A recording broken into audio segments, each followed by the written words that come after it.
Gachapon. These are vending machines where you exchange money for capsules that contain a toy that is part of a collection. Which toy you get is pretty much random, meaning that there's no guarantee that you will get the toy that you want.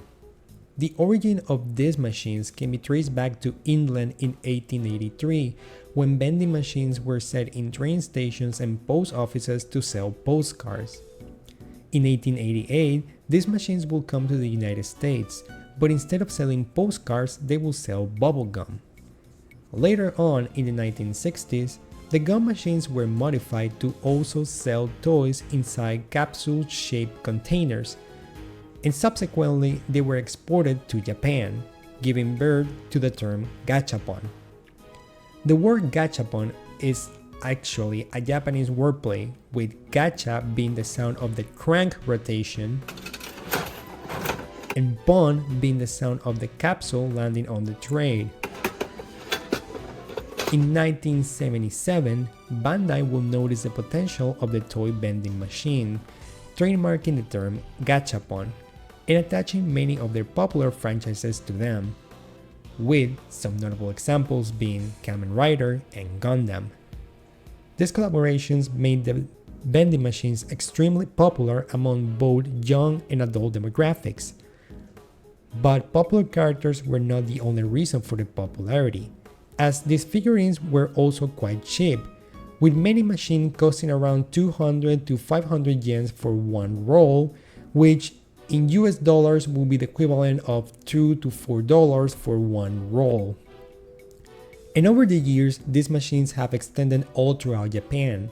Nowadays, you can find them in train stations and retail stores, and their scope is so big that in 2021, the first official gachapon store opened their doors in Ikebukuro, counting with over 3,000 machines.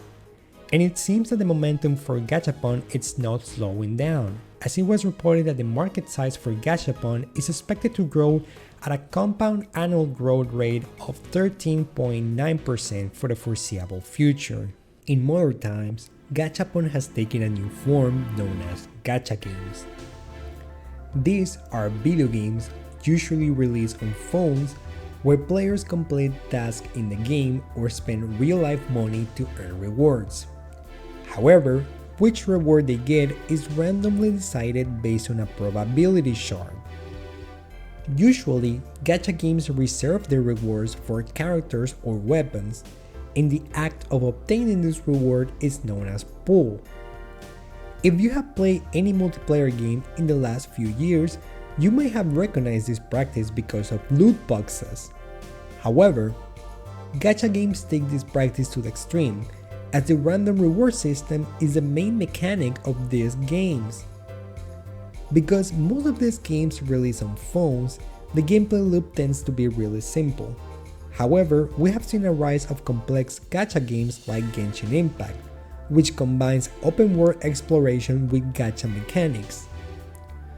But the strongest point of gacha games is how addictive they are. You can notice that once you start playing most of these games, as they offer daily bonuses and free pulls to expose the player to a lot of content early on. However, as you keep playing, you're going to realize that making progress takes longer. The requirements to complete certain tasks become harder.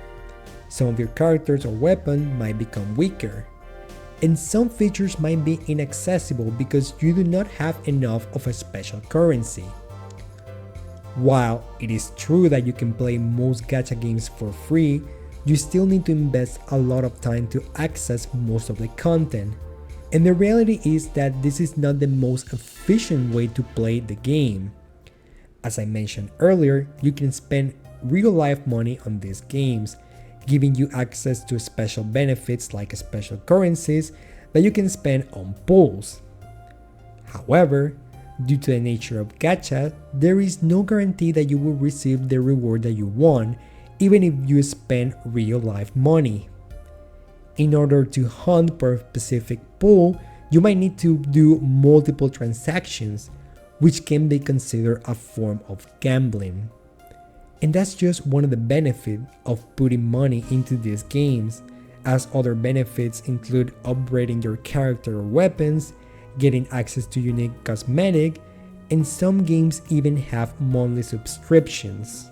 While these practices can be seen as unethical, and someone that is not familiarized with the gacha genre might think that there is no way that players fall for these practices, the reality is that there are more players willing to spend their money on gacha games as you may think. And we're not talking about just spending a few dollars. This number can go to the hundreds, even thousands.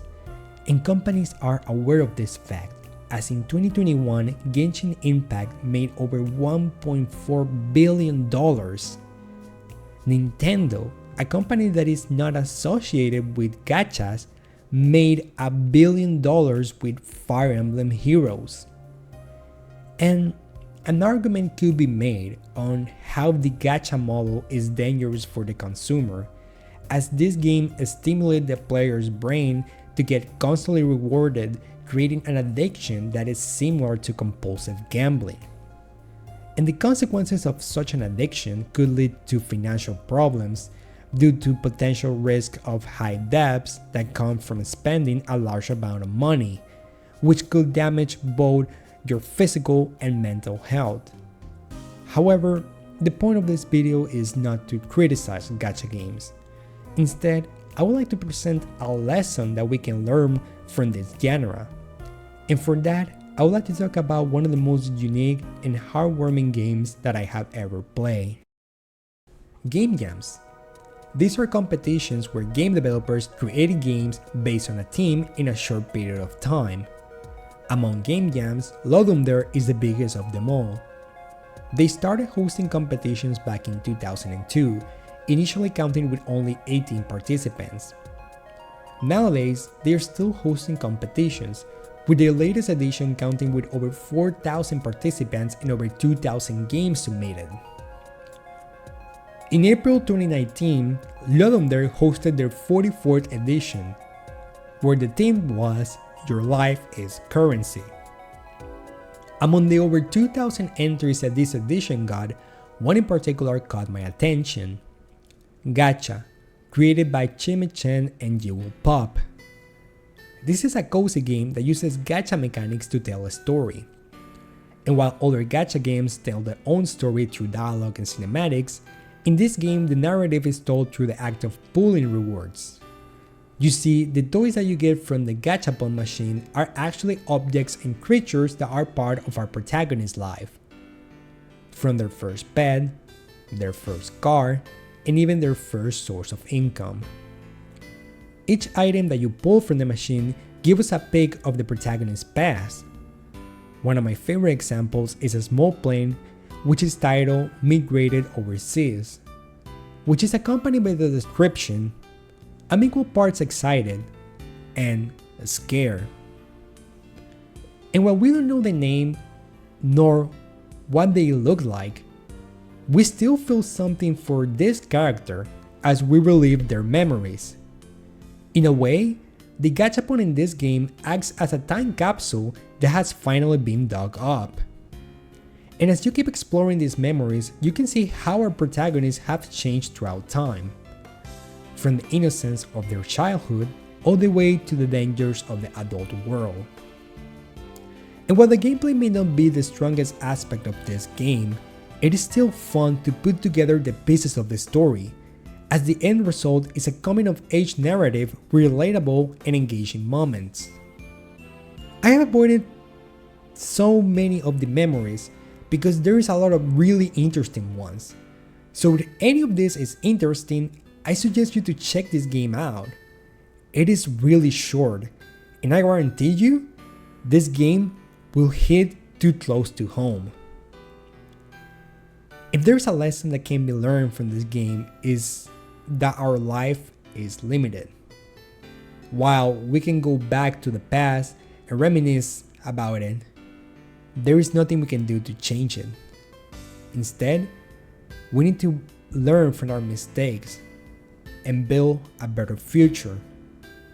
Our life is a currency, and how we spend it depends only on us.